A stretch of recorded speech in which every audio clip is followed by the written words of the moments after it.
అందరికీ నమస్కారం. నా పేరు ఎగ్గుల శ్రీనివాసులు, వైఎస్ఆర్ కాంగ్రెస్ పార్టీ ఎస్సీ విభాగం రాష్ట్ర అధికార ప్రతినిధి. ఈరోజు ఆంధ్రప్రదేశ్ రాష్ట్రంలో ఉన్న పరిస్థితులు ఏంటంటే, మాయ మాటలు చెప్తూ ఆంధ్రప్రదేశ్ రాష్ట్ర ప్రజలను పక్కదారి పట్టించే చరిత్ర పరిస్థితి ఈరోజు ఆంధ్రప్రదేశ్ రాష్ట్రంలో నెలకొన్నదంటే పెద్ద ఆశ్చర్యపోవాల్సిన విషయం ఏం లేదు. మరి ముఖ్యంగా కూటమి ప్రభుత్వంలో నారా చంద్రబాబు నాయుడు గారి గారడి మాటలతో అమాయక ప్రజలను, సామాన్య ప్రజలను, నిరుపేద ప్రజలను, మరి ముఖ్యంగా ఆంధ్రప్రదేశ్ రాష్ట్రంలో ఉన్న ప్రజలను పక్కదారి పట్టించడంలోనూ ఏమాత్రం సందేహం లేదు. గతంలో హైటెక్ సిటీ నిర్మాణం చేసింది, కట్టింది నేనే అని అన్నాడు. అది నేదరవల్లి జనార్దన్ రెడ్డి దగ్గర నుంచి వచ్చింది. చంద్రబాబు నాయుడు గారు దానికి భూమి పూజ నేదరవల్లి జనార్దన్ రెడ్డి గారు చేశారు. మరి ముఖ్యంగా ఐటీఐ నేనే కనిపెట్టాను, ఐటీని నేనే తీసుకుని వచ్చాను అన్నావు.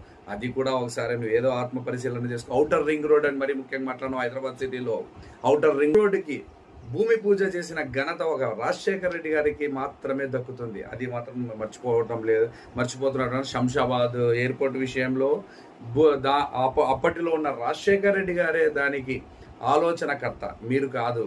మీరు ఏదో చెప్తున్నారు. పోలవరం కూడా నా ద్వారానే నేనే ఆలోచించానని చెప్పి పోలవరం కూడా వైఎస్ రాజశేఖర రెడ్డి పెద్దాయన గారే.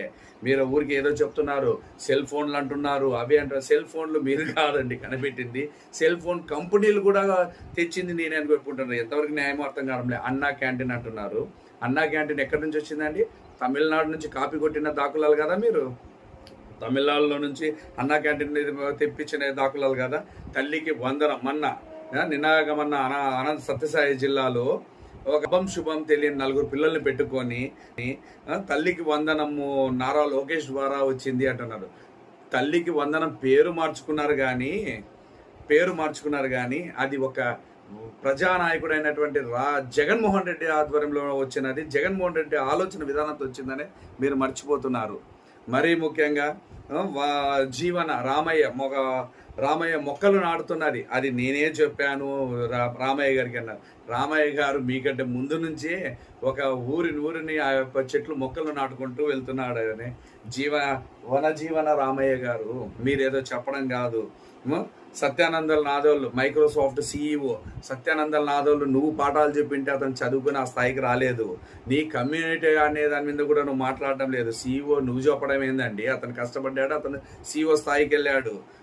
PV సింధు బ్యాడ్మింటన్లో ఆమెకి నేర్చుకోమని చెప్పింది నువ్వే అన్నావు. ఇంకా ఊరికి ఒక పని చేయండి, వాళ్ళ తల్లిదండ్రులకు ఆమెను కనమని చెప్పినామని కూడా చెప్పండి, సరిపోతుంది. ఎందుకంటే ఊరికి నోటికి వచ్చిన అబద్ధాలు మాట్లాడాను. నారా చంద్రబాబు నాయుడు గారు ఆ విధంగా మాట్లాడడం కాదు. మళ్ళీ విజయవాడ విషయంలో అమరావతిలో ఉష్ణోగ్రత తగ్గించండి, ఉష్ణోగ్రతను 2